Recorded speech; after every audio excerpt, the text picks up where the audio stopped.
Começa agora, Paracuru, cidade que dança. Conversando sobre corpo e movimento. Mais um projeto cultural da rádio Marazul FM. Uma prova de amor a Paracuru. Apresentação, José do Vale Pinheiro Feitosa e Flávio Sampaio. Direção, Elder Gurgel. Com vocês, Paracuru, cidade que dança.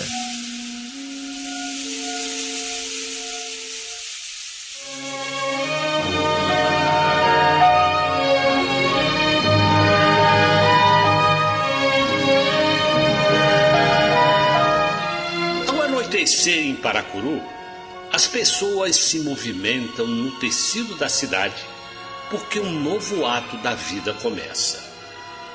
E o movimento do corpo das pessoas, além de expressar sua ânima e a força de ideias e necessidades, ele é tensão e distensão com as forças do planeta. O Flávio Sampaio se encontra com alegria com a amiga Maria Alice Pope, ela no Rio de Janeiro e ele no seu estúdio de trabalho, na única hora em que o neto não pode interferir no diálogo.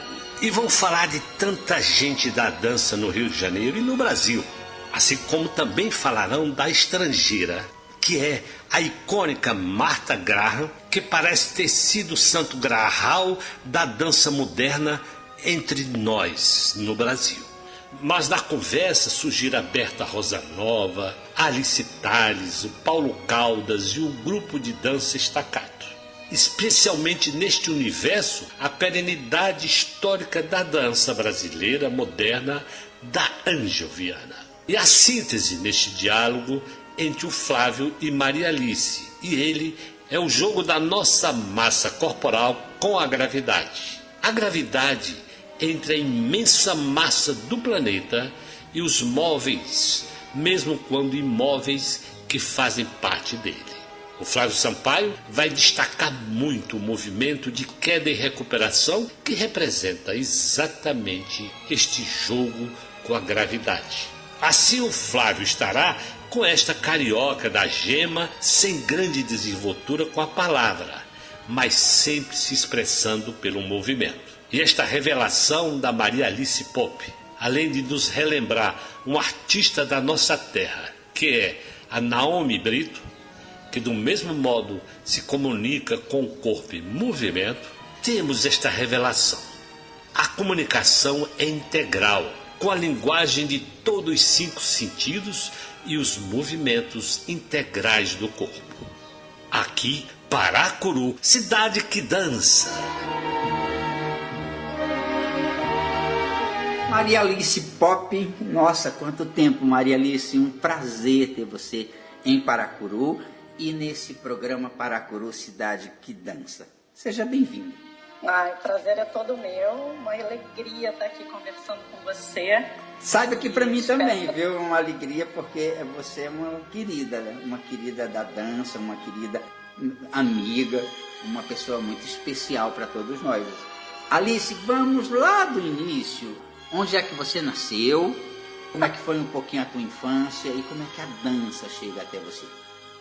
Então, eu sou do Rio de Janeiro, né? Nasci no Rio de Janeiro, sou carioca da gema. Eu tive uma infância, assim, eu era uma criança muito tímida. Eu era muito fechada, né? Não tinha muita desenvoltura com a palavra. Eu acho que eu sempre tive uma afinidade com o movimento, né? De me expressar pelo movimento. E quando eu tinha por volta de 11 anos, 10, 11 anos, eu pedi para minha mãe para fazer balé. Eu tinha feito aulas de balé, assim, esporádicas, com 6, 7 anos, mas aquela coisa de criança, assim, meio superficial, né? Sem ir muito a fundo. E aí eu comecei a fazer balé clássico com a Berta Rosanova, em Laranjeiras, aqui no Rio de Janeiro. Ela foi minha primeira professora, assim, de dança. Vamos contextualizar a Berta só um pouquinho, Alice. A Berta é uma das maiores bailarinas brasileiras. É a única brasileira a ter o título de prima bailarina absoluta, que é um título dado pelo governo, não é dado pelo teatro. Existem pouquíssimas bailarinas com esse título no mundo. Então, você começa com uma pessoa que, além de saber muito da técnica do balé, era também uma bailarina muito especial, porque era uma bailarina expressiva, que lidava com a expressão. É só para que o público possa saber um pouco da tua formação. Sim, e ela realmente tinha essa carga expressiva na sala de aula, né? Eu muito novinha, assim, mas eu já percebia, né? Ela sempre dava aula muito maquiada e ela tinha uma intensidade, assim, né? Nos comandos, né? Na maneira até de tocar o corpo, né? Ela era muito forte. E eu realmente comecei a me encantar pela dança, assim. Eu fiquei totalmente apaixonada. Eu queria fazer mais vezes na semana, mas na época minha mãe não podia pagar. E eu ficava, assim, muito mergulhada nisso. Comecei a fazer ponta, assim, tipo 1 ano e meio de balé, eu já comecei a fazer ponta. Ela achava que eu já tinha um talento e tudo. E aí, só que na escola da Berta, eu conheci uma professora também de dança moderna, que trabalhava a técnica da Marta Graham, que era uma professora chamada Alice Salles, que tinha dançado com alunos baixos. E eu comecei a fazer as aulas de dança moderna da Alice. Eu também me encantei muito pela dança moderna, né? E eu achei que a dança moderna tinha mais afinidade com o meu corpo, né? E aí eu embarquei numa onda com a Alice, porque ela abriu uma outra escola também, me chamou para acompanhar o trabalho dela e aprender a dar aula. Ela queria ela achava que eu tinha muito desejo, vontade, enfim, talento para dança, e ela me convidou. Eu tinha 15 anos, ela falou: você não quer fazer mais aulas comigo e começar a dar aula para as pequenas, né? E aí eu, com 15 anos, comecei a estagiar, dando aula para crianças de 7, 8 anos, de dança moderna, e ela foi me ensinando mesmo, fui ingressando nesse lugar da docência também, junto com o aprendizado da dança. Isso sempre foi muito junto, assim, na minha vida, né? Eu aprendi a dar aula, acho que ao mesmo tempo que eu aprendi a dançar, né? Isso foi interessante também. Você acha que isso é interessante? Porque isso é uma prática que a gente faz na Escola de Dança de Paracuru. Aqui em Paracuru, nós, por não termos pessoas que nos ajudassem nesse projeto, eu criei os meninos, ou pelo menos os primeiros meninos, muito dessa forma. Eles aprendiam e imediatamente eles replicavam às outras crianças. E eu acho que aqui deu certo, mas eu recebi muitas críticas, assim, de pessoas que achavam que aquelas pessoas não estavam prontas para fazer isso. E é claro que talvez não. Mas como é que foi isso para você? Como é que foi você dar aula logo após o seu aprendizado? Alice Alonso diz que é assim que a gente aprende. Não sei como é que é para você. Eu me achava, claro, muito imatura, eu tinha 15 anos, né? Então, assim, eu não tinha nenhuma noção, assim, do né, de aspectos pedagógicos mesmo, mas eu tinha um acompanhamento muito firme da Alice, né, minha charada, que ficava junto e que me deu muita liberdade também de ir aplicando intuitivamente algumas estratégias pedagógicas e tal. Mas eu, olhando com distanciamento agora, eu acho que foi muito rico para mim poder unir essas duas práticas. Eu acho que isso diz muito do que eu sou agora, assim, né? De poder fazer uma investigação do movimento de uma maneira mais profunda, né? De poder olhar diferentes aspectos do movimento, do aprendizado coreográfico, né? De poder entender o detalhamento, né? Que tudo isso tem, né? E o desejo de pesquisa, de investigação, porque eu acho que o professor, ele tem isso. E às vezes o bailarino, ele fica muito focado na técnica e não entende, assim, os caminhos, né? Às vezes é mais difícil entender os caminhos. Eu acho que a prática docente, ela faz você entender melhor os caminhos, né? Não sei se eu me expressei Certamente, agora. não, eu concordo com você plenamente. Eu acho que isso aí. Existe a inexperiência, sim, porque a docência é um caminho, não é um momento, mas existe a investigação. Eu acho que esse é o melhor, que é juntar um aprendiz e a docência no mesmo momento. E aí você continua na escola da Alice ou você parte... Eu conheci...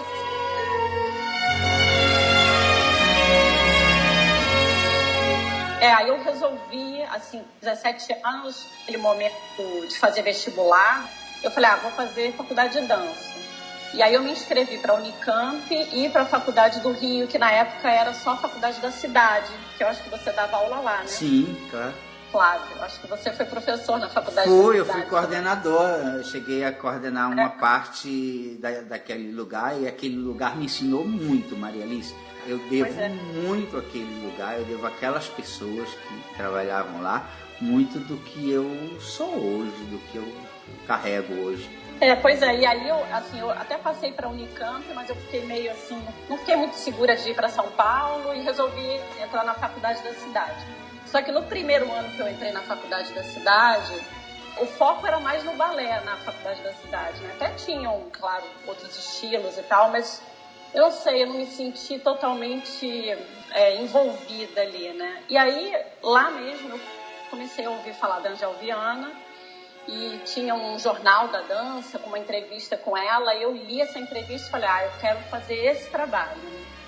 Aí eu conheci pessoas que eram lá da Angel e me aproximei e saí da faculdade da cidade e ingressei no curso técnico da Angel Viana, que era um momento onde o curso técnico estava muito fortalecido, né? Era um ponto, assim, quase de cultura na cidade do Rio de Janeiro, né? Um ponto de encontro muito forte. Você entra na faculdade da cidade na época em que a Dalla Oscar era diretora, isso? Era Maria Luísa Noronha. Isso, né? era a Dalla Oscar que fazia a gerência do curso. Nós entramos na faculdade da cidade para fazer uma reformulação exatamente desse curso, que era muito focado realmente no balé e que a gente transforma ele num curso mais contemporâneo. Mas aquela época, a faculdade da Angel foi inclusive a nossa inspiração para fazer essa transformação. Sim, eu acho que eu entrei no momento que estava nessa transição. Tanto que eu não peguei você, acho que você entrou logo depois. Isso. Que foi, acho que esse momento que o curso se renovou, né? Sim, isso. E aí, então, eu fui para a Angel e realmente foi um divisor de águas, assim, né? Porque eu entrei na Angel e era um curso técnico, não era uma faculdade. Então, era um curso que possibilitava muito esse processo de investigação e era uma coisa que eu não conhecia no ambiente contemporâneo. Então, assim, meus colegas de turma, a maioria dos alunos não eram bailarinos exatamente. Tinha psicólogo, médico, ator, era uma mistura, assim. Então, para mim, foi muito estranho e interessante aprender a dança, a coreografia, outros estilos também, né? Lá eu comecei a estudar Laban. Enfim, o próprio trabalho da Angel de consciência corporal, né? De ficar deitado no chão horas e percebendo cada osso, né? Tudo isso para mim era muito diferente, inusitado, né? Então, foi um momento de descoberta mesmo, né? De abertura, né? Para algo que eu não conhecia. E aí eu fui me afastando um pouco, tanto do balé, assim, das aulas mais de balé, quanto das aulas de dança moderna. Aí eu fui entrando foi um portal, né? E lá na Angel eu conheci o Paulo Caldas. E foi quando ele me convidou, né? Ele entrou, eu já era aluna do curso, e ele viu que eu era, né, que eu tinha técnica de dança, mesmo que eu era bailarina, que não era uma coisa tão comum na Angel, né? Por essa mistura que eu falei. E ele falou, eu tenho um desenho coreográfico, abri um caderno, bem Paulo Caldas de ser, né? Abri um caderno com uma coreografia toda desenhada nesse caderno quadriculado. E ele falou, eu tenho essa coreografia, você topa fazer comigo? E aí eu falei, claro, eu estava, né, nesse momento de experimentar. E esse foi o nosso primeiro trabalho, que se chamava PA. A gente fez numa mostra interna da escola, né, que a escola promovia muitas mostras de trabalhos dos alunos. E era um ambiente muito criativo mesmo, as pessoas faziam coisas muito diferentes. E a gente apresentou essa primeira parte do PA, que é PAS, né? PA do PADD, né? Que era o nome do trabalho. E a gente apresentou nessa mostra e teve um impacto, assim, as pessoas ficaram... Lembro dessa passagem, eu queria falar do Paulo Caldas. Paulo Caldas é um coreógrafo brasileiro reconhecido, que hoje é professor da Universidade Federal do Ceará e criou junto com você, a partir, eu acredito, desse trabalho, a Staccato Dança Contemporânea. Não é verdade? Sim, verdade, exatamente. Porque antes era assim, era a Paulo e Maria Alice, não sei o quê, e virou Paulo Caldas Dança Contemporânea, e depois a gente criou esse nome, Staccato. Sim. Para dar esse nome da dupla também, né? Que a gente começou como uma dupla, né? E aí a gente fez esse primeiro trabalho, que, né, começou ali no curso técnico da Angel, os dois como alunos da escola, né? E aí a Dulce Aquino viu esse trabalho, chamou a gente para participar da oficina de dança da Bahia, que eu acho que foi a última que teve, em 93. Que eram famosíssimas as oficinas de dança da Bahia, nossa, levou muita gente interessante, né, da dança contemporânea do Rio de Janeiro para aquele lugar. Eu acho que a oficina da dança da Bahia, Alice, só para que o público da gente possa ficar mais atento, eu acho que ela formou mais a dança contemporânea do Rio de Janeiro do que os próprios professores que passaram por aquela cidade, que antes da sua geração não foram muitos. Teve aquela moça uruguaia que formou um grupo de pessoas interessadas nessa nova dança, porque a dança no Rio de Janeiro sempre foi muito ligada ao Teatro Municipal do Rio de Janeiro, que era um lugar do balé clássico, então era muito focada na dança do período romântico. E a Graziela Figueroa, que foi a uruguaia que veio para o grupo Corpo, lá no Clinismo, que depois se transformou no Rio, foi quem reuniu o João Saldanha, Débora Coker, nos últimos anos, o Michel Rubin, a Lia Rodrigues. Foi ela que conseguiu juntar essas pessoas, que foi a primeira geração de uma dança contemporânea, que hoje é bastante forte no Rio de Janeiro. Desculpa a interrupção, mas é só para a gente falar um pouco da história.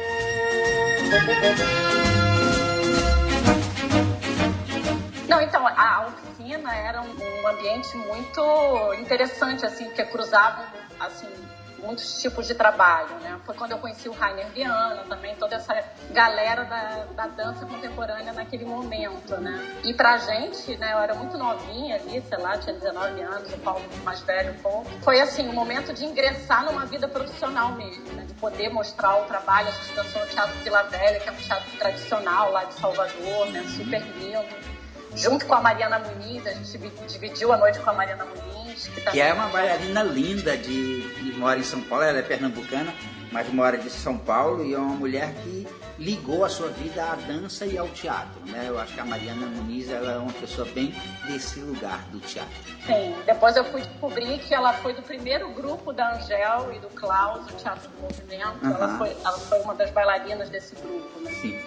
Mas na época a gente nem sabia disso, né? Então a gente foi um momento de encontrar as pessoas. A Lia Rodrigues estava dançando nesse festival também, um trabalho chamado Má, que era ela mesma que dançava junto com a Denise Stutz e a Duda Maia. Sim. E eram as únicas pessoas que a gente realmente conhecia, que eram aqui do Rio de Janeiro. Eu lembro da gente indo lá no Castro Alves acompanhar o ensaio delas e tal, enfim.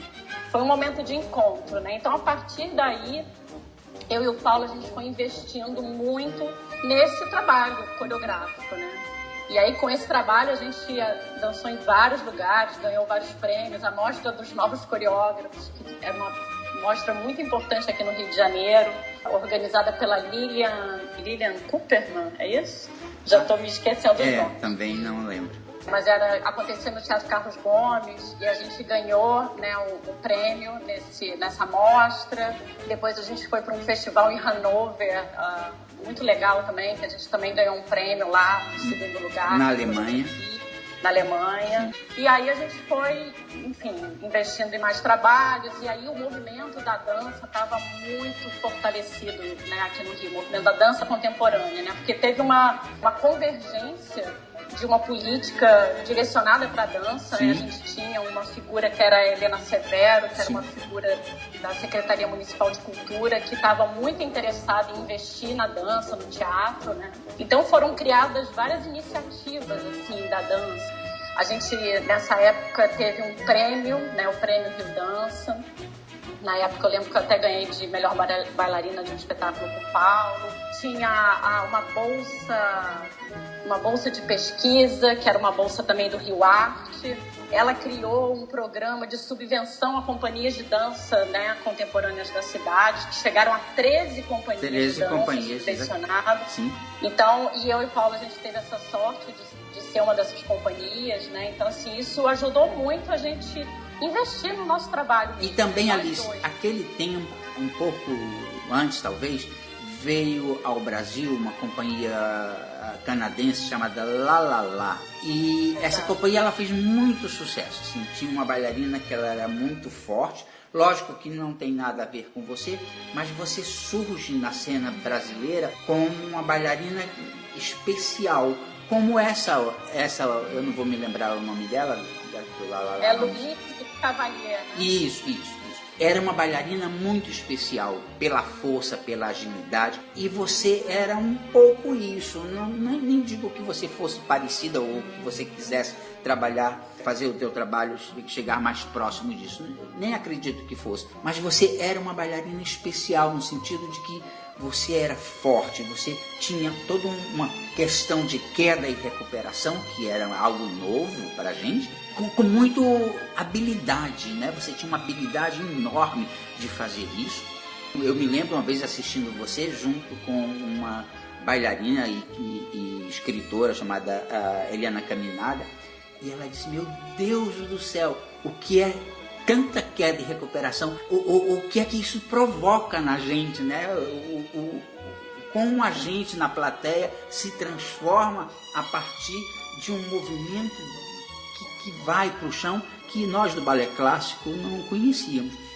Então, assim, você surge num momento na dança brasileira muito especificamente, assim, você já surge como uma bailarina, mas já com personalidade.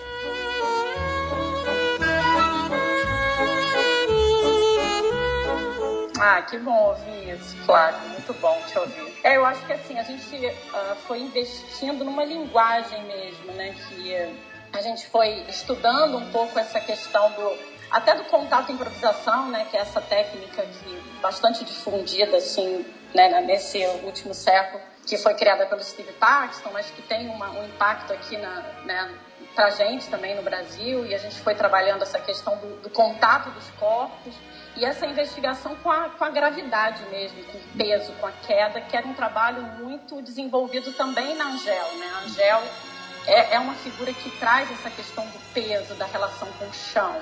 E a gente foi desdobrando essa relação com o chão com o movimento, com a dança. E aí a gente experimentou muito essa ideia da queda, né? De cair junto, de fazer pegadas e cair, levantar, né? Essa ideia do abraço, da queda em abraço, né? A gente foi experimentando muito esse lugar e a gente acabou criando uma certa linguagem de movimento, né? Sim.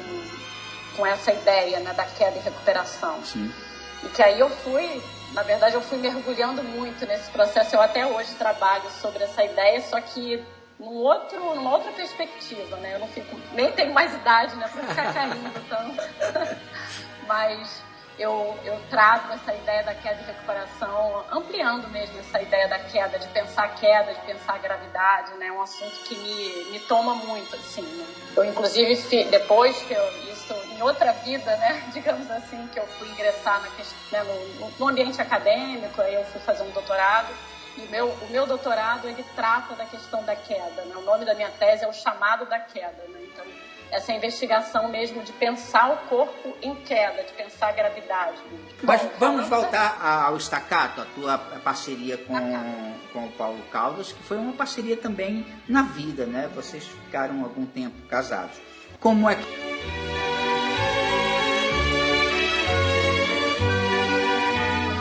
12 anos de trabalho juntos, assim. Uhum. Foi um... Eu lembro que vocês tinham um espaço lá no centro da cidade, vocês chegaram a ter foi uma companhia que durou bastante tempo e que fez bastante sucesso. Falar um pouquinho desse período, dessa história. A gente começou essa investigação nesse momento, 92, 93, né, nesse momento da Oficina de Dança da Bahia, e a gente tinha um festival também importante aqui no Rio, que ainda existe, que é o Festival Panorama da Dança, né? E a gente participava todo ano do Panorama, desde que a gente começou, assim. Foi fundado pela Lia, né? A Lia dava muito espaço para esses novos criadores e foi um espaço onde a gente ganhou uma força também, né? Lia Rodrigues, que é uma das principais coreógrafas brasileiras. Exato. Uhum. E aí a gente, em 97, a gente ganhou uma subvenção maior e a gente resolveu ampliar a dupla e chamar outros bailarinos para trabalhar com a gente, né? Aí, naquele momento, a Flávia Meirelles, que é uma outra dançarina aqui do Brasil também, ela dançou com a gente bastante tempo. E depois o grupo entraram a Natasha Mesquita, o Tony Rodrigues e a Carolina Bierhoff, que é a atual mulher do Paulo Caldas. Uhum. E aí a gente ficou como quinteto por um tempo aqui no Rio. E aí teve esse momento que eu também porque a minha vida com o Paulo, a gente foi casado, né? Então a gente teve uma relação muito profunda de trabalho e vida, né? A gente não tinha uma separação, né? Então no momento que a gente se separou, né, como marido e mulher, a gente também criou um certo afastamento, né? E foi nesse momento que a companhia já estava maior e eu também engravidei. E aí eu me afastei da Staccato e o Paulo seguiu, né, com a Staccato por um tempo ainda até ele ir para o Ceará, né? O que mais que eu poderia falar sobre a Staccato? É porque assim, a gente fez muita coisa na Staccato.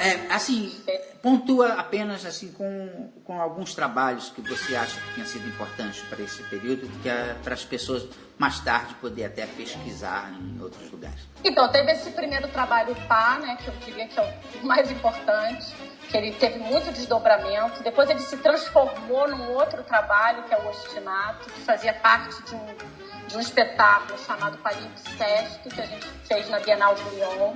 Foi um espetáculo também bem importante, que a gente circulou muito. E tem um trabalho que foi um trabalho bastante premiado também, que era o Leitmotiv. Esse que, na época do Prêmio Rio Dança, foi indicado para várias categorias, né? E foi nesse trabalho que eu ganhei como melhor bailarina também, no Prêmio Rio Dança e no Mambembe, né? Foi bem nesse momento, que era um trabalho que investigava muito essa questão da linguagem cinematográfica, né?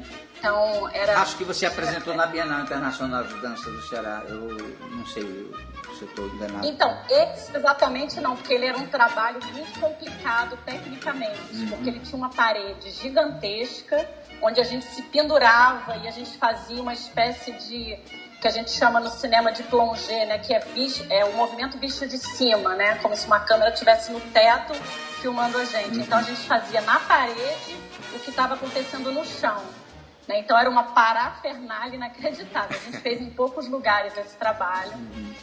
Eu acho que no Ceará a gente fez o Palimpsest, que juntavam 3 duos e tal, que tinha também uma parede, mas era uma parede onde a gente não precisava se pendurar. Né? Mas tinha muito esse desejo de trabalhar com a linguagem cinematográfica, né? De poder olhar o movimento de outros ângulos, de trabalhar com corte, né? Com plano, contraplano, né? Tinha muito essa investigação com o cinema, né? De trabalhar a linguagem cinematográfica em fricção com a linguagem coreográfica. Né? Então isso foi uma investigação bem profunda assim, da Staccato e que eu acho que seguiu até o fim. Depois o Paulo fez um espetáculo chamado Filme, que eu já não dançava mais, que também era um desdobramento dessa ideia, né? E aí você sai da Staccato e vai fazer uma carreira solo, né? Você vai ser a Alice Pop, que a gente, graças a Deus, tem até hoje, porque é uma joia da dança brasileira. Como é que vai? Como é que foi o primeiro trabalho? Como é que foi sair da Staccato e seguir sozinho?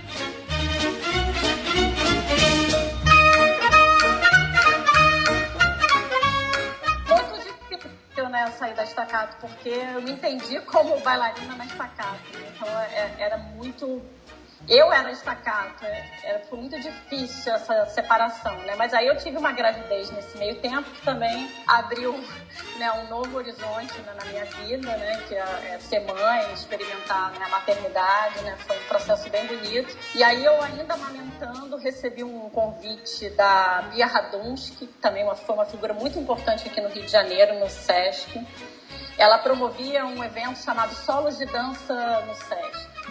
E a ideia desse projeto era, ela chamava os dançarinos e não os coreógrafos, que eu já achava uma coisa muito interessante. E ela pedia que a gente convidasse um coreógrafo, uma coreógrafa que a gente nunca tivesse trabalhado. E aí eu fui fundo nessa ideia, e eu fui investigando pessoas que eu gostaria de trabalhar.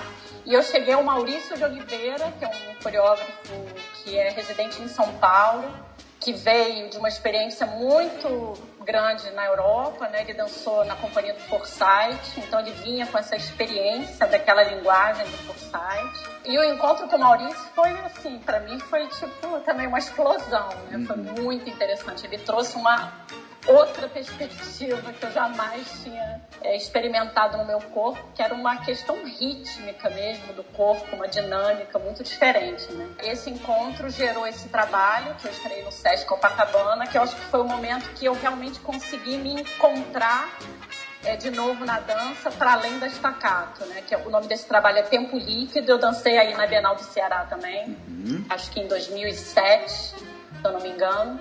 E dancei em vários festivais, que também era um momento que estava tendo... Tinha um festival na Alemanha, que era um festival brasileiro, que foi criado pelo Wagner Carvalho, que era o Move Berlim. Sim. Então eu dancei o Tempo Líquido no Move Berlim, no Dança Lille, em alguns festivais também. Tinha o Festival de Dança do Recife, era muito forte nesse momento também. Eu dancei lá. Aí, a partir do Tempo Líquido, eu realmente fui experimentando essa carreira solo, né?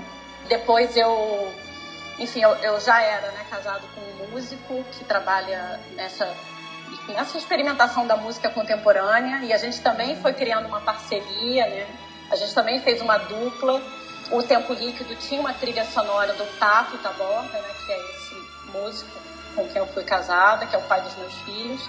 E a gente experimentou por 10 anos essa parceria na relação entre dança e música, que também foi um outro desenvolvimento, assim, né, de poder pensar como que a dança conversa com a música e quais são as formas de se conversar com a música, né? Na verdade, mais do que a música, de pensar a questão do som com o movimento, né? Então, foi um pouco o meu interesse de pesquisa por bastante tempo, pensar essa relação da consciência do movimento com a consciência sonora, né? E a gente foi criando não só alguns trabalhos em torno dessa pesquisa, como também trabalhos ligados à docência, à pedagogia também. A gente foi experimentando relações entre dança e música num aspecto pedagógico, né? Trabalhamos um pouco lá com a Sueli Machado no primeiro ato, a gente fez uma residência lá com os bailarinos do primeiro ato dessa experimentação. Em Belo Horizonte. De Belo Horizonte, exatamente. E aí a gente... Uma dessas pesquisas a gente chamou o Aderbal Freire Filho, que é um diretor de teatro, infelizmente ele faleceu. Cearense, que foi também meu professor no curso de arte dramática aqui no Ceará, e que uma pessoa genial, das pessoas geniais do mundo. Exatamente, eu tinha esquecido que ele era cearense, ele realmente era uma figura maravilhosa, e ele dirigiu um espetáculo meu e do Tato, que foi muito, muito lindo também, que a gente estreou no Teatro Poeira aqui no Rio, que é um teatro criado por ele, pela Marieta e pela Andréia Beltrão, né? Então a gente estreou aqui esse trabalho, que se chamava Caprichosa Voz que Vem do Pensamento, que foi em cima de um livro de um uruguaio, Felisberto Hernández é o nome do uruguaio, que tem um livro lindíssimo chamado Cavalo Perdido. E esse escritor, ele tinha uma experiência também, ele foi músico, foi pianista.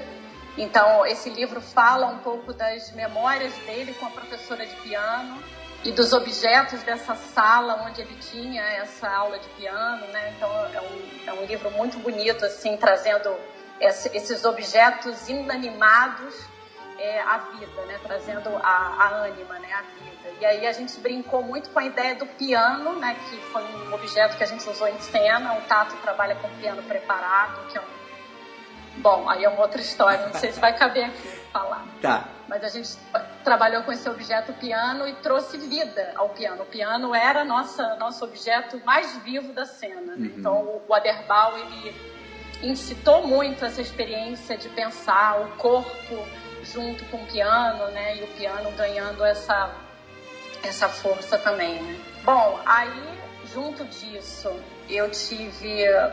Na verdade, eu tive uma experiência muito profunda com a Angel Viana, né, que foi minha mestra, ainda minha amiga, uma pessoa que sempre esteve muito perto, né, sempre me deu muito suporte, né, não só através da escola, né, que ela sempre teve essa força ali com a escola, né, de dar suporte para vários grupos experimentais, artistas, né, que estavam começando. Mas eu comecei a me aproximar muito dela como pessoa também, né? Falar um pouquinho da Angel Viana, você me permite, porque eu acho que faz as pessoas entender um pouco mais de você. A Angel, uma bailarina mineira, foi casada com o Klaus Viana, que foi um reformulador da dança brasileira junto com ela. Foram bailarinos clássicos do Teatro Municipal do Rio de Janeiro e que depois se mudaram para São Paulo e acho que construíram essa ideia nova de uma dança nova brasileira, uma dança mais voltada para o corpo. O Klaus tem uma técnica, né, própria dele, lá em São Paulo, e que assim Por isso, inclusive, o retorno da Angel para o Rio de Janeiro, abrindo primeiro um curso técnico e depois uma faculdade de dança, hoje é uma faculdade, é importantíssimo na formação da dança contemporânea do Rio de Janeiro. Você vai fazer uma parceria com essa pessoa da dança, que é uma das pessoas mais importantes da dança brasileira. Ela acaba de ganhar um prêmio da Funarte como mestre das artes, juntamente com o João Saldanha, que é um dos muitos coreógrafos que você trabalha. Você trabalha com Paulo Mantuano, com a Márcia Rubini, além do Maurício de Oliveira, que você já falou, com o Frederico Parede, que são pessoas criadoras do seu tempo, são criadores dessa época em que você está no Rio de Janeiro também, criando e dançando. Como é que foi começar esse trabalho tão delicado e tão lindo?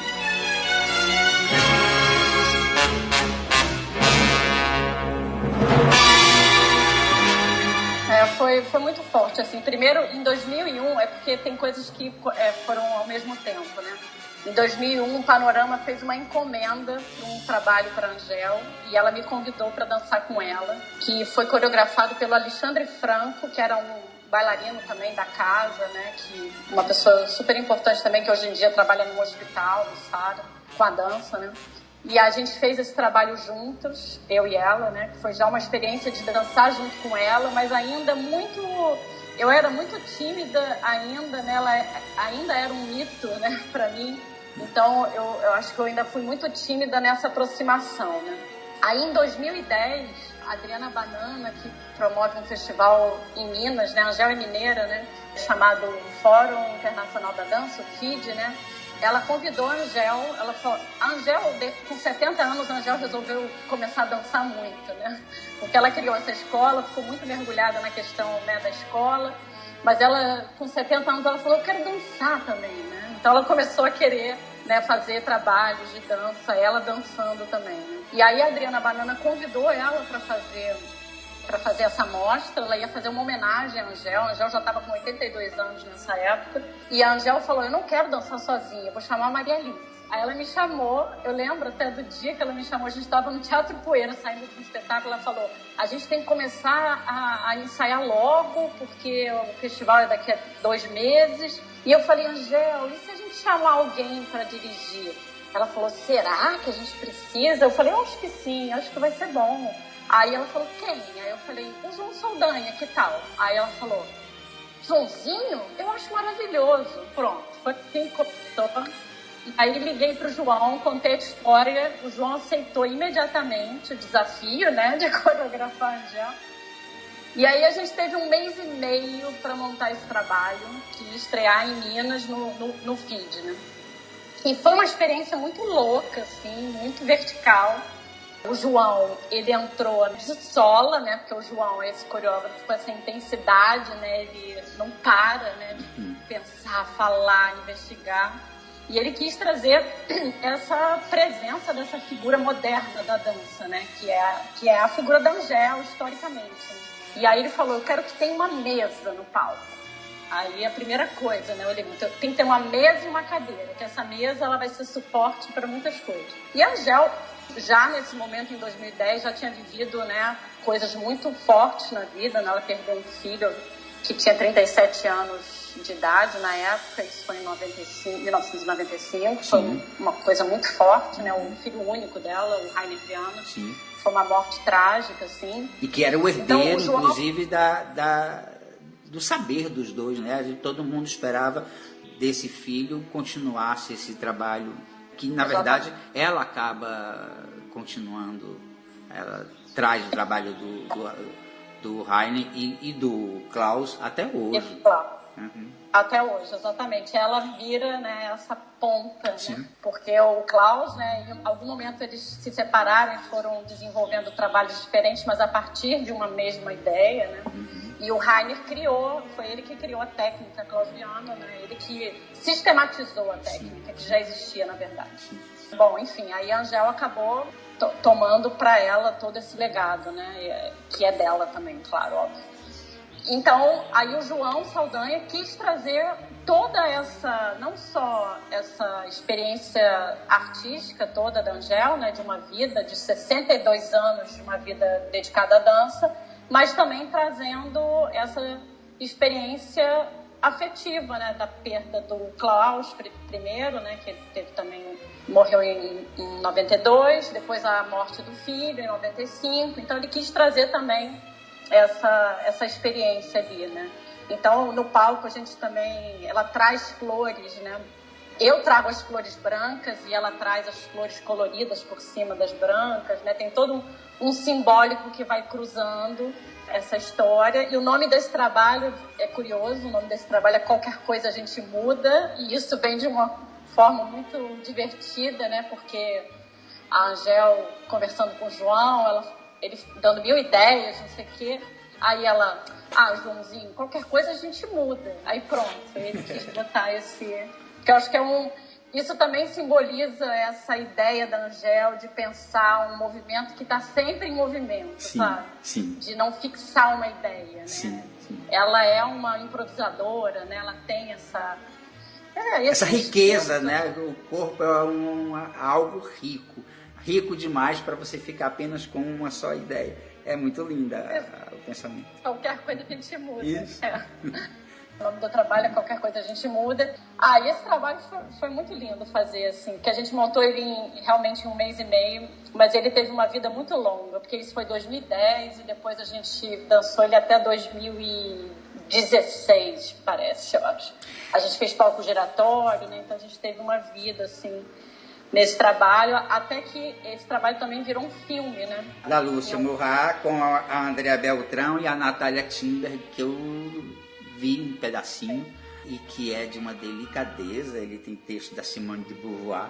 Conta um pouco pra gente como é que foi fazer esse filme e a repercussão que ele teve nas pessoas e em você mesmo.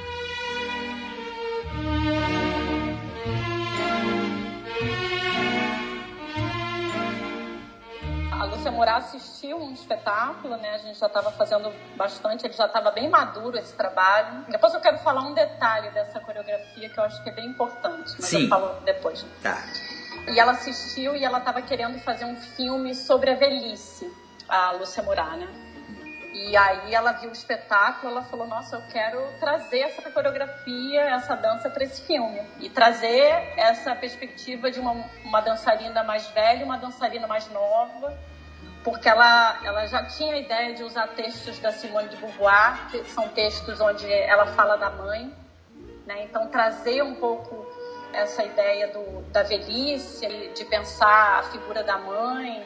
Ela montou, né, uma dramaturgia, né, uma narrativa, onde ela traz a dançarina mais velha, a dançarina mais nova, e a mãe e a filha, no caso a filha a Andréa Beltrão e a mãe a Natália Timber, né? E aí ela vai costurando cenas da coreografia, né?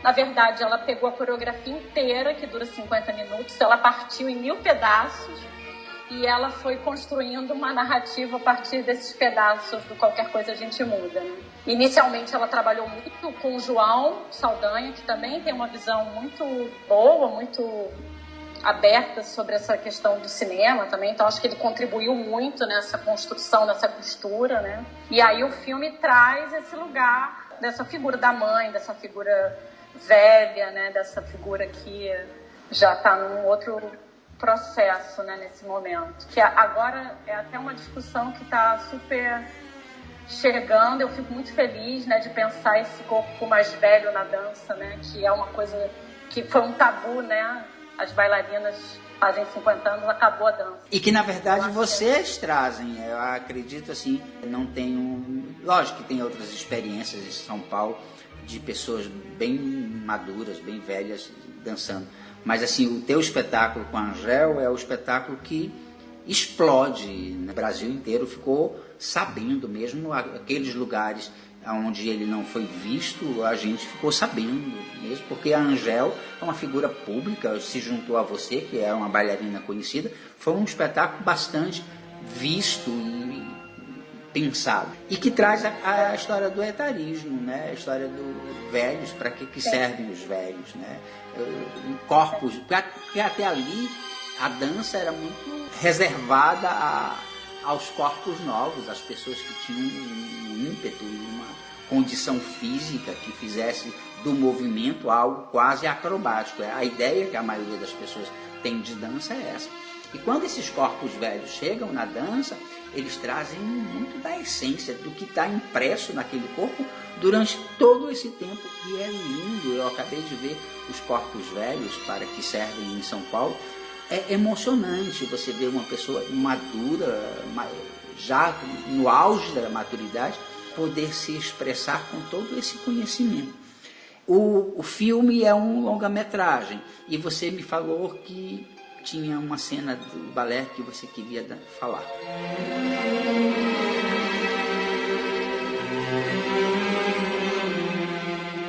O nome do filme é Em 3 Atos, ele está até no Netflix, né, para quem quiser ver. Uhum. É um filme lento, assim, mas eu acho que a fotografia, a filmagem é muito linda, assim, né? Tem planos ali da Angel, assim, que eu acho de uma beleza que eu me emociono até hoje quando eu vejo. Mas então, essa coreografia, né, do Qualquer Coisa a Gente Muda, o João, ele é um coreógrafo que tem um traço, né, muito definido, né, coreográfico, né, ele gosta de coreografar movimento por movimento, e ele fez isso na maior parte dessa dança, assim. Tem solos da Angel, tem momentos de nós duas juntas, mas tem um momento que estamos nós duas juntas, que é um momento onde eu começo por trás da Angel, no canto, olhando para o palco, no canto direito ao fundo, e a gente faz uma travessia do canto direito até o canto esquerdo à frente. A gente faz uma travessia meio diagonal, mas não é uma diagonal reta, né? A gente vai avançando, recuando, até que a gente chega do outro lado. E essa dança é uma dança que o João chamava de cadência, né? Onde uma passa na frente da outra e a outra passa na frente e por aí vai. E é essa parte do Qualquer Coisa a Gente Muda foi uma experiência que marca demais, assim, a minha vida, né? De pensar como que... Porque aí tem muita coisa envolvida ali, né? Tem uma subjetividade envolvida nessa dança, que é pensar... Eu substituo ela me substitui, eu danço por trás dela, eu danço com ela, né? Tem uma experiência de... Parece que é um filme mesmo, passando de uma trajetória de uma vida inteira, sabe? Então, a movimentação, ela vai surgindo sem uma coreografia tão pré-definida, né? Mas ela vai surgindo dessa cadência de dançar lado a lado, de dançar na frente e atrás. Então, fica muito presente essa ideia de substituição, né? Sim. Uma bailarina que substitui a outra, né? Que dança pela outra, né? Ou de que é essa questão da própria vida, né? Que um passa e o outro vem. Não sei, eu não vi, infelizmente não consegui ver, eu moro num lugar muito distante de tudo, mas assim, eu procurei ler tudo do que eu pude a respeito e acredito que seja isso que você quer dizer, Sim. Tá no filme, esse trecho tá no filme, é super bonito. Vou procurar para ver. Onde a Natália Timberg, no final, fala um texto que ela traz a Martha Graham, a experiência dela já no final da vida com a dança, né? Também, enfim, ela traz uma coisa até mais trágica, assim. Mas essa experiência da substituição, como é que é, né? Você não dançar mais aquilo, a outra pessoa dançar no seu lugar, né? Traz um pouco que é uma coisa muito característica da dança também, né? E a Angel falava uma coisa interessante, ela falava: minha filha, você dança e eu movo. Ela falava muito bem. Eu escutei isso de alguém, eu li em algum lugar.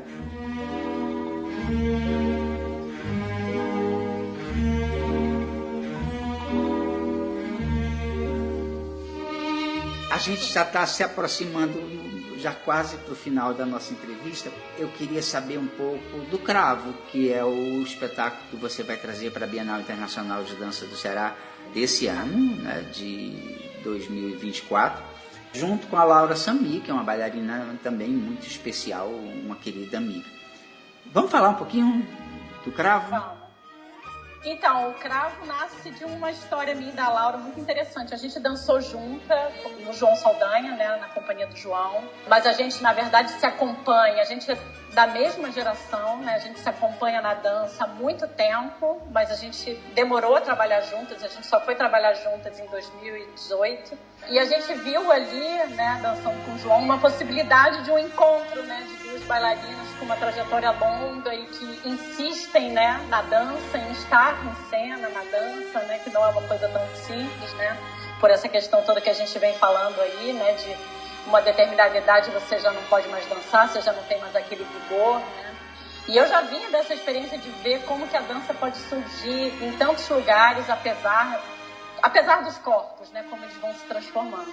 E aí o que aconteceu? Em 2020 veio a pandemia, essa loucura, e eu e a Laura, a gente já estava com desejo de trabalhar juntas, e a gente podia sair de casa e tal, e a gente começou a falar, pô, vamos tentar se encontrar, né, naquele momento que começou a abrir um pouco mais, e a gente começou a se encontrar na minha casa, experimentar umas coisas, né. A gente fez um primeiro vídeo para um projeto da Funarte que se chamava Respirar, um vídeo dentro de casa mesmo que a gente fez, que foi super bacana. E aí em 2021 a gente montou 2 trabalhos. Um trabalho que é o Pássaro em Guia, que a gente fez no Museu de Arte Moderna, ainda nesse momento pandêmico, foi filmado e tal, numa mostra que era a Mostra Caixote aqui em Rio. E no meio do ano o Sesc Rio me convidou para fazer um filme de dança. E aí a gente fez, eu chamei a Laura e a gente fez esse filme que se chama Cravo. Também fez num espaço muito curto, assim, mas também pensando esse lugar da dança com a câmera, né? Porque era com a câmera que a gente ia, né, montar essa coreografia. Então a gente fez o filme e a gente nesse momento agora está estruturando ele para cena. A gente nunca dançou esse trabalho no teatro, na cena, né? Só para câmera. E aí a gente vai estrear na Bienal ele na cena, tá sendo uma experiência muito boa, assim. Esse trabalho ele fala um pouco desse lugar das mulheres guerreiras resistentes. A gente usa uma música que é a Cavalgada das Valquírias, do Wagner, e a gente faz Na verdade, essa música ela aparece de diversas maneiras no espetáculo. O Sacha Bach, que é um compositor que trabalha com a gente, ele fez uma torção da Cavalgada das Valquírias, né?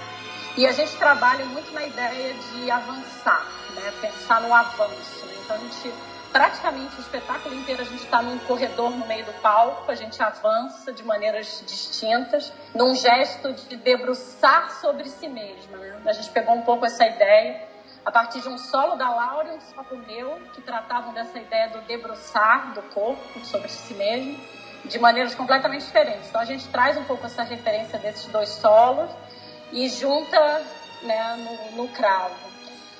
Bom, conversando um pouco com a Laura tem desejo de trazer esse espetáculo para Paracuru.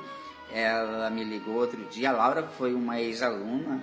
Eu me sinto muito feliz porque eu acho que eu sou responsável de uma mudança na vida da Laura que foi significativa. A Laura vinha de uma formação do balé clássico e ela, durante um certo tempo, foi fazer aulas comigo. E eu olhava e dizia assim, não é por aí, a sua vida talvez não seja essa. E aos pouquinhos a gente foi colocando na cabeça dela que existiam outras maneiras de dançar e ela era uma pessoa extremamente aberta para isso.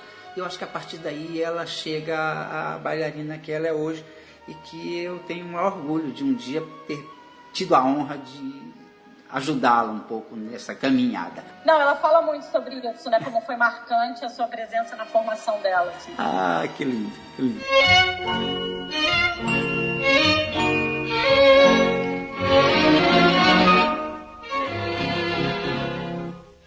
A gente, para terminar nosso programa, queria que você falasse um pouco da Alice docente, né? Alice, professora da Universidade Federal do Ceará. Você é professora efetiva de técnica de dança, composição coreográfica do curso de bacharelado, licenciatura e teoria da dança da Universidade Federal do Rio de Janeiro. Como é que é ser docente num curso de dança hoje? Que perspectiva se abre às pessoas na dança, na academia? Sim, isso é uma descoberta constante, né? Estamos ali na universidade também num processo de resistência, né? Porque apesar de ser uma universidade muito grande, a primeira do Brasil, a FRJ, a gente tem muitos problemas também estruturais, mas é um curso muito forte, assim, que foi se fortalecendo ao longo desses últimos anos, né? Ele nasce em 94 com bacharelado em dança, eu entrei lá em 2010 nesse processo do Reúne, né? Que foi uma ampliação da universidade fundamental, né, na história, né, do Brasil, assim. É um curso que eu aprendo muito, assim, com os estudantes. Eu tenho estudantes maravilhosos que têm... Nossa, eu aprendo tudo com eles, assim, na verdade. Esse percurso, assim, como professora da UFRJ, eu tenho ensinado demais, assim, né? Sobre pensar a dança de outras maneiras também, né? Eu acho que eu venho de um ambiente da Zona Sul, né? Muito privilegiado aqui no Rio de Janeiro. A própria Escola da Angel é na Zona Sul, né? Então eu estava muito acostumada nesse ambiente, né? De repente eu vou para a UFRJ, eu entro em contato com outro Rio de Janeiro, outros corpos, outras experiências, a experiência da rua mesmo, né, de um corpo que aprende a dançar na rua, sabe? Então, assim, a gente lá na UFRJ, a gente tem uma experiência difícil, né, da questão mesmo, né, de sobrevivência, né, desses estudantes. No momento eu sou coordenadora da licenciatura, eu tenho, né, um confronto direto com isso, né, com estudantes que têm muita dificuldade de terminar a formação no tempo, né, a gente faz esse esforço conjunto ali de poder fazer com que esse estudante finalize esse curso, mas é um curso muito rico também, né, porque a gente tem 48 professores, tem professores do Brasil inteiro que estão ali dentro, né, a gente da Bahia, do Sul, enfim, tem gente de muitos lugares, do Ceará também. É uma resistência ter um curso de arte, um curso de dança dentro, né, desse ambiente da universidade. Mas é muito rico poder pensar a dança nesse âmbito teórico-prático, prático-teórico, que é trazer a experiência mesmo, né, do aprender a dançar, do fazer a dança, junto com a reflexão, né? Eu acho que esse é o grande barato da universidade de dança, da faculdade de dança, né? É você poder aprender o processo de reflexão, né? O processo de escrita, o processo de elaboração, o que você está fazendo, ensinando, aprendendo, né? Então, a própria dança é uma resistência hoje no Brasil, né, Maria Alice? Maria Alice Popp, muito obrigado pela tua participação no nosso programa. Te agradeço imensamente. Espero que você venha a Paracuru com o teu espetáculo, que você conheça a nossa cidade e que a nossa cidade possa conhecer você pessoalmente, já que agora conhece um pouquinho da tua trajetória. Muito obrigado, menina. Claro, rapidamente quero dizer que eu tenho nossa, eu acho maravilhoso esse projeto que você faz em Paracuru. Desde a época que eu comecei a frequentar Fortaleza, né, você já estava iniciando esse processo. Sim. Na verdade, você já iniciou ele há muito tempo. Sim. E eu acho lindíssimo, estou orgulhosa aqui de poder participar, contribuir de alguma maneira aí para o que você vem fazendo, que eu acho muito precioso, muito, muito precioso. Então, super obrigada pelo convite e que você continue fomentando essa dança de Paracuru, que é muito rica, muito linda mesmo. Um grande beijo, Maria Alice. Muito obrigado. Um beijo enorme.